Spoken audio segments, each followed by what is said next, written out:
And she would do all this stuff for us, and and eventually it got us into a lot of trouble. Eventually it got me into a lot of trouble. So I confronted her about that, and I said, click. And he stayed with the consequence. And I was the bad guy, and he didn't like me. And it was, hey Dad, I'm not your friend. And I'm like, listen, buddy, I got my own friends, and they're my age. Okay? I don't have 8-year-old friends. I don't need 8-year-old friends. I don't like you. I said, it's all right. You don't have to like me. I'm doing a job here. I'm your parent. I'm not your buddy. I'm not your friend. I'm not Tonto. I'm not your sidekick. Okay? I'm here to do a job. And I don't like doing this any more than anybody else does. I mean, I don't want to be the bad guy.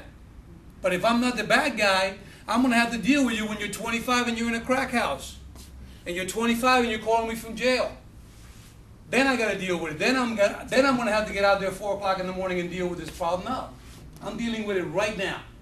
And I'm going to be the bad guy, and I'm straight with that. I'm very cool with it. And if anybody doesn't like it, that's their problem. And if you're going to come in my house and tell me how to parent, I got news for you. You want my child, take him. If you're going to feed him, clothe him, and take care of him, then you can parent him. But don't tell me what to do. This is my child, and that's the way I'm going to do it. But a lot of people didn't like that. And a lot of people still don't like that. And I was just reading an article about this. Kung Fu mom or Tiger mom versus she's too tough on the kid. Well, you know what? Everybody has a job to do, as a parent, and everybody has to do it. Go out there, get the tools, get the resources you need. Every child is different, but discipline is still the same.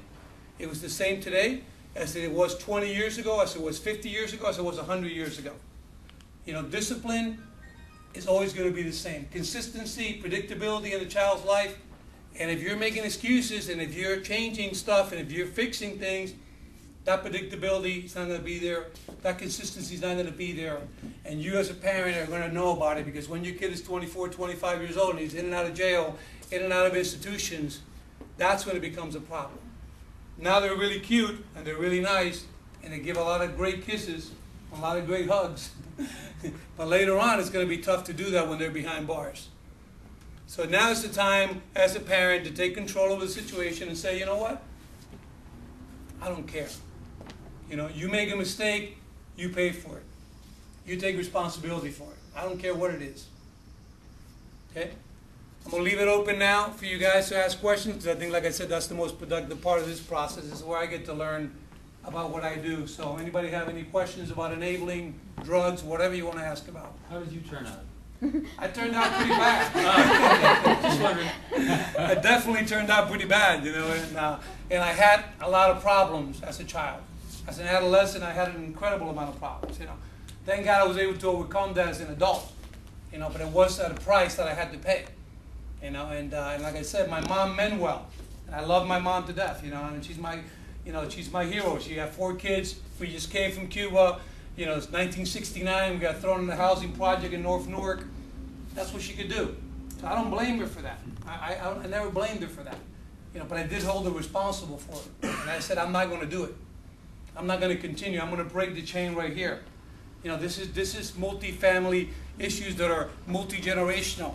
They come from generation after generation after generation of people doing business. And as a parent, when you have that information, you have to act on it. So I got the information and I changed it. I tell my son often, you can be mad at me now or you can be mad at me later. Right. So be mad at me, it's okay. But when the homework thing, he procrastinates the homework, and we let him stay up. And he's up every night. He's a nocturnal creature. Right. And he's not getting enough sleep, and it affects his concentration and affects his grades.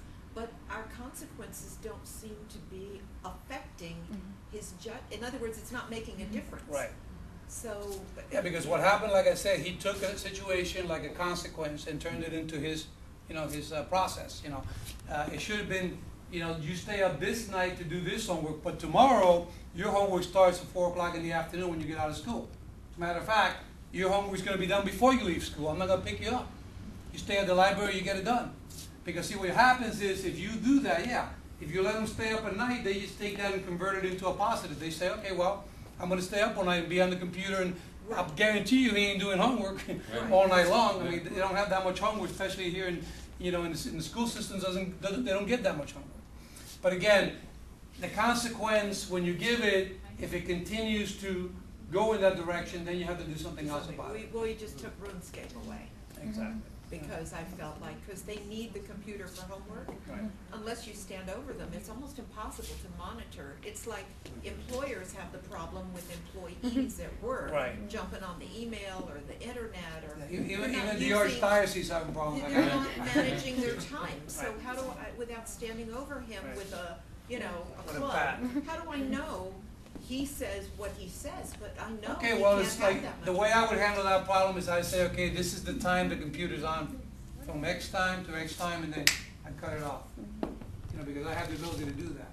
You know, I have a router in my house, and that router has a password, and I could just go in there and signal's gone.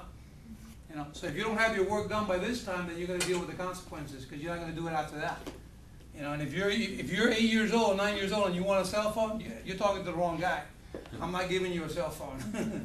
You can tell me everything in the world that you need a cell phone for at 8 years old, you're not gonna get one. At 12, you come to me for a cell phone, you're gonna get a flip phone that makes phone calls. That's it. You're not getting internet, you're not getting, texting, you're not getting any of that. You're getting a cell phone that makes phone calls. And that's it, and that's where the limits are, and that's where parents, like I said, need to understand what they're dealing with. If you give a kid a finger, he'll take the hand. If you give him a hand, he'll take your arm. It's not that they are bad kids. Everybody's, is always with the issue, oh, my kid's not a bad kid. I know your kid's not a bad kid. Trust me, I know what a bad kid is. That's why we have jails.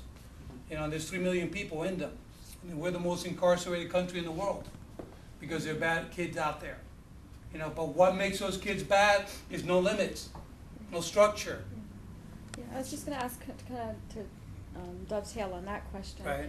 Do you find that it's hard for a lot of parents to really understand what a consequence is? Because a lot of parents think, okay, this is, sending them to the room where they have the Great. computer to have That's a everything great- they need. great That's question. a joy, that Yeah. there's a disconnect with Yeah, the like real you're staying up for the consequences. next 7 days at 4 o'clock in the morning. Yeah, he's happy. Yeah, the Yeah, kid let's is like, do I'm this all calling the in my time. friends right now, yeah.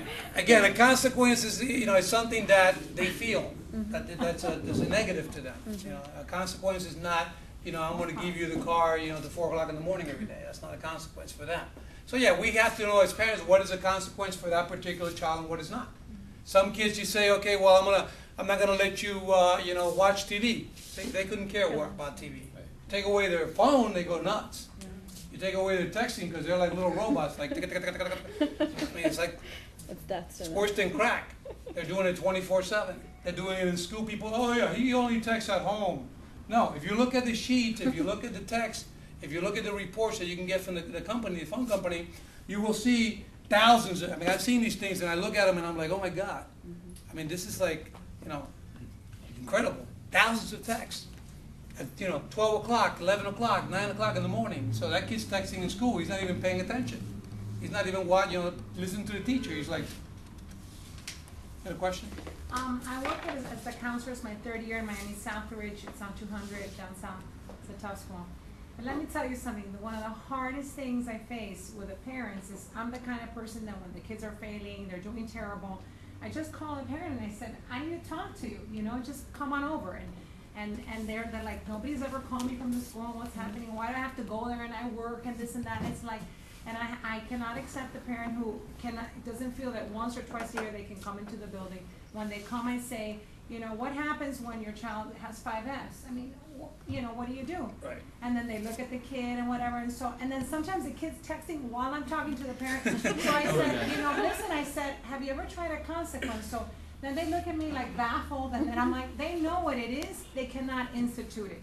So then I'll say, what if this were my child, and I'm careful because I swear I think I'm going to be in the newspaper because the parents get offended when you're saying what's obvious to you. And I feel that they sometimes get upset and they get angry at you because you're just bringing something up that's a sore subject. So then I say, if in that situation, I would take away something that's meaningful to the kid and I'll talk about the cell phone. And the kid screams at me and then they're like, oh no, she's going to do better this quarter. I'm sure she's going to do better. And they still don't take it. I'm like, oh my God. Yeah, So it's kind of like they know what it is, they don't know how to do it. The students, the kids are ruling the parents. And this is a perfect example of what you're looking at here of what we're talking about. I mean, here